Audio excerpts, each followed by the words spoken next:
ನಮಸ್ತೆ ಎಜೆ ನ್ಯೂಸ್ಗೆ ಸ್ವಾಗತ. ಸುರಪುರ ತಾಲೂಕಿನ ನಗನೂರು ಗ್ರಾಮದಲ್ಲಿ ಇರುವ ಪ್ರಾಥಮಿಕ ಆರೋಗ್ಯ ಕೇಂದ್ರದ ಆವರಣದ ಜಾಗವನ್ನು ಅಕ್ರಮವಾಗಿ ಕಬಳಿಸಲು ಕೆಲವರು ಯತ್ನಿಸುತ್ತಿದ್ದಾರೆ ಎಂಬ ಆರೋಪ ಕೇಳಿಬಂದಿದೆ.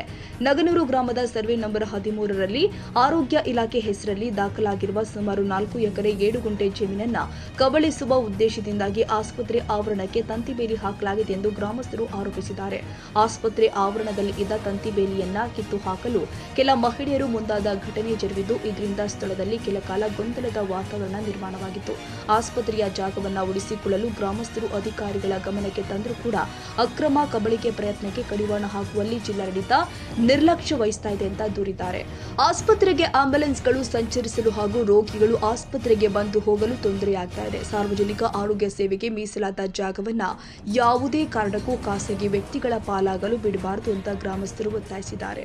ಈ ಕುರಿತು ನಗನೂರು ಗ್ರಾಮಸ್ಥರು ಜಿಲ್ಲಾಧಿಕಾರಿ ಹಾಗೂ ಆರೋಗ್ಯ ಇಲಾಖೆ ಅಧಿಕಾರಿಗಳಿಗೆ ಮನವಿ ಸಲ್ಲಿಸಿ ಆಸ್ಪತ್ರೆಯ ಜಾಗವನ್ನು ಸಂರಕ್ಷಿಸಿ ಅಕ್ರಮವಾಗಿ ಹಾಕಿರುವ ಬೇಲಿಯನ್ನ ತೆರವು ಮಾಡಿ ಸಾರ್ವಜನಿಕರಿಗೆ ಅನುಕೂಲವಾಗುವಂತೆ ಕ್ರಮ ಕೈಗೊಳ್ಳುವಂತೆ ಆಗ್ರಹಿಸಿದ್ದಾರೆ.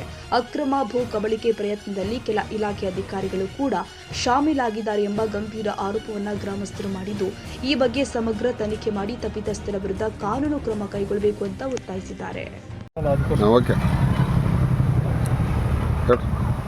ನಗನೂರು ಹಾಸ್ಪಿಟಲ್ ಸರ್, ಇದು ಹಾಸ್ಪಿಟಲ್ ಸುದ್ದಿ. ಇದು ನಗನೂರದಲ್ಲಿ ಪ್ರಾಥಮಿಕ ಆರೋಗ್ಯ ಕೇಂದ್ರ ಇದೆ. ಅದಕ್ಕೆ 4 ಎಕರೆ 7 ಗುಂಟೆ ಜಾಗ ಈಗೊಂದು 40-50 ವರ್ಷದ ಹಿಂದಗಡೆನೇ ಕೊಟ್ಟಿದ್ದಾರೆ. ಆ ಜಾಗನ ಈಗಾಗಲೇ ಪಾಣಿಯಲ್ಲಿ ಆರೋಗ್ಯ ಇದಂತ ಬಂದದ್ದು ಸರ್. ಅದು ಬಂದರೂ ಕೂಡ ಈಗ ಕೆಲವು ಜನರು ಕೂಡಿಸಿ ಸೇರಿಕೊಂಡು ಮತ್ತು ಆಸ್ತಿಯವ್ರು ಬಂದು 1 ಎಕರೆ ಜಮೀನಕ್ಕೆ ಸದ್ಯಕ್ಕೆ ಕೆಬ್ಬಣ ಬೇಲಿ ಹಾಕಿದ್ದಾರೆ. ಅವರು ಹಾಕಿ ಸಲುವಾಗಿ ನಿನ್ನೆ ನಾವು ಒಂದು ಅರ್ಜಿ ಮಾಡಿಕೊಂಡು ಇದು TH ತಾಲೂಕ್ ಪಂಚಾಯತಿ, TH ಜಿಲ್ಲಾ ಪಂಚಾಯತ್, ಜಿಲ್ಲಾಧಿಕಾರಿಗಳಿಗೆ ಮನವಿ ಕೊಟ್ಟಿವಿ, ಮತ್ತು ತಹಸೀಲ್ದಾರ್ಗೂ ಕೊಟ್ಟಿದ್ದೀವಿ ಇದನ್ನು. ಮತ್ತು ಇವರು ನಮ್ಮ ಆರೋಗ್ಯ ಸಚಿವರಾಗಿರ್ತಕ್ಕಂಥ ಮಾನ್ಯ UT ಖಾದರ್ ಅವರಿಗೂ ಕೂಡ ನಾವು ಈಗಾಗಲೇ ಪೋಸ್ಟ್ ಮಾಡಿದ್ದೀವಿ, ಇಮೇಲ್ ಮಾಡಾಕತ್ತಿದ್ದೀವಿ. ಇದರ ಬಗ್ಗೆ ಕ್ರಮ ತಗೋಬೇಕು. ನಮ್ಮ ಆರೋಗ್ಯ ದೃಷ್ಟಿಯಿಂದ ಆಗಲಿ, ನಮ್ಮ ಊರಿನ ದೃಷ್ಟಿಯಿಂದ ಆಗಲಿ, ನಮ್ಮ ಒಂದು ಆರೋಗ್ಯ ಕೇಂದ್ರದ ಜಾಗವನ್ನು ನಾವು ಬಿಟ್ಟುಕೊಡ್ಬೇಕು, ಉಳಿಸ್ಕೊಡೋದು ತಮ್ಮಲ್ಲಿ ಕೇಳ್ಕೊತೀವಿ. ಉಳಿಸ್ಕೊಡೋದಕ್ಕೆ ತಾವು ಸ್ವಲ್ಪ ಹೆಚ್ಚಿನ ಮುತುವರ್ಜಿ ವಹಿಸಿ, ಮೊದಲೇನು ಹೊಲ ಕೊಟ್ಟಿದ್ರಲ್ಲ, ದಾನ ಕೊಟ್ಟಿದ್ರಲ್ಲ, ಅವರು ಮತ್ತು ಕೆಲವೊಬ್ಬರು ರಾಜಕೀಯ ವ್ಯಕ್ತಿಗಳು ಮತ್ತು ಈ ಅಧಿಕಾರಿಗಳು ಕೂಡ ಅದರಲ್ಲಿ ಶಾಮೀಲಿದ್ದಾರೆ. ಅಂದ್ರೆ ಇಷ್ಟು ದಿನಾನು ಆರೋಗ್ಯ ಇದು ಬಂತ ಪಾಣಿಯಲ್ಲಿ ಬಂದರೂ ಕೂಡ ಯಾರೂ 11ನೇ ನಂಬರ್ ಕಾಲಮ್ದಲ್ಲಿ ಅದನ್ನು ಸೇರಿಸ್ಲಿಕ್ಕೆ ಪ್ರಯತ್ನ ಪಟ್ಟಿಲ್ಲ. ಅಂದ್ರೆ ಅಲ್ಲಿ ನಮಗೇನು ಸಂಶಯ ಬರುತ್ತೆ ಅಂದ್ರೆ ಆರೋಗ್ಯ ಅಧಿಕಾರಿಗಳು ಇದರಲ್ಲಿ ಶಾಮೀಲ್ ಅದಾರ ಅಂತ ಬರ್ತದೆ. ಈಗ 40-50 ವರ್ಷದಿಂದ ಕೂಡ ಮತ್ತು ಇಷ್ಟೇ ಉಳಿದಂದ್ರೆ ಇದನ್ನು ಯಾಕೆ ಮಾಡ್ಕೊಂಡಿಲ್ಲ ಅವರು? ನಮ್ಮ ಊರನ್ನು ನಾವೆಲ್ಲರೂ ಪ್ರಮುಖರು ಕೂಡಿ ಇದನ್ನು ಕೇಳಾಕತ್ತಿದ್ದೀವಿ. ಇವಾಗ ಬೇಕಿದೆ ಆಸ್ಪತ್ರೆ ಜಾಗನೂ ಉಳಿಸ್ಕೊಡ್ಬೇಕು ಎಲ್ಲರೂ ಸೇರಿಕೊಂಡು. ಇದರಲ್ಲಿ ಯಾರೇ ಶಾಮೀಲಾಗಿರಲಿ ತಪ್ಪಿತರ ವಿರುದ್ಧ ಕಾನೂನು ಕ್ರಮ ಆಗಬೇಕು. ಅಂದ್ರೆ ಮುಂದಿಂತ ಒಂದು ಸರ್ಕಾರಿ ಆಸ್ತಿಯನ್ನು ಕಬಳಿಸೋದು ಕಮ್ಮಿ ಆಗ್ತದೆ.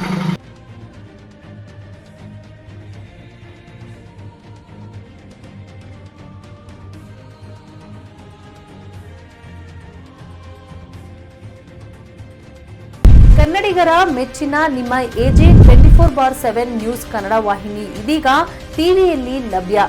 ಈ ವೇಳೆ ನೋಟಿಸ್ ಕೊಟ್ಟಿದ್ರೆ ವಾಪಸ್ ತಗೋತೀವಿ. ಇವತ್ತು ವಕ್ಫ್ ಪ್ರಾಪರ್ಟಿ ಅಂತೇಳಿ ಬರ್ತದೆ ಅಂತ ಹೇಳಿದ್ರೆ ರೈತರ ಬೀದಿಗೆ ಬಂದು ಏನು ಮಾಡಬೇಕಾಗತ್ತೆ? ಯಾರು ವೋಟ್ ಹಾಕಲಿಲ್ಲ ಅಂದರೆ ಗ್ಯಾರಂಟಿನೆಲ್ಲ ಸ್ಟಾಪ್ ಮಾಡಿಬಿಡ್ತೀವಿ.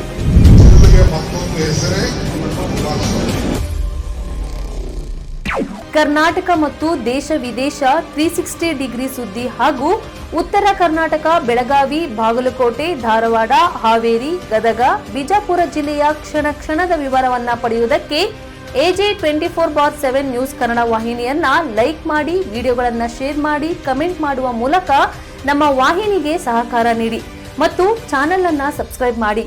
ಧನ್ಯವಾದಗಳು.